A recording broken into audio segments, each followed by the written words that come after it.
be. If you don't see the traps, you have to go through the crap until you see the traps. Because if you don't see it, it's your only teaching machine. It's your only way for you to come to understand something new. So the universe brings these things to your door, and there is learning in them for you if you are willing to reflect upon them and think beyond the rigid mindset. Can I? Wow. Borrow some toothpaste?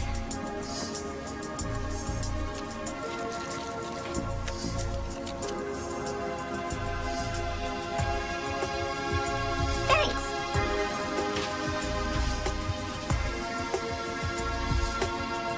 When I talk about we disappearing, I don't mean that we physically disappear.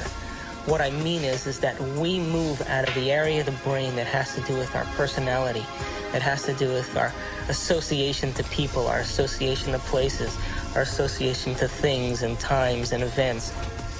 We don't exist in the associative centers in our brain that reaffirms our identity and reaffirms our personality.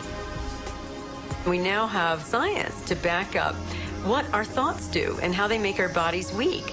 A lot of scientists who are actually studying this with behavioral kinesiology and other ways, showing that thoughts make your body weak. And thoughts pretty much create your reality. They create what you're going to think about yourself. If you're fat but you think you're wonderful, you'll be wonderful.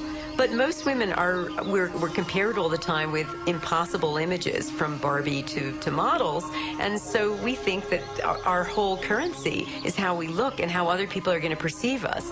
And we're always up against impossible standards. What is relative to their own emotional addiction are movies and dramas and news and all the media that is so beautiful today and providing people with experiences without having to be there.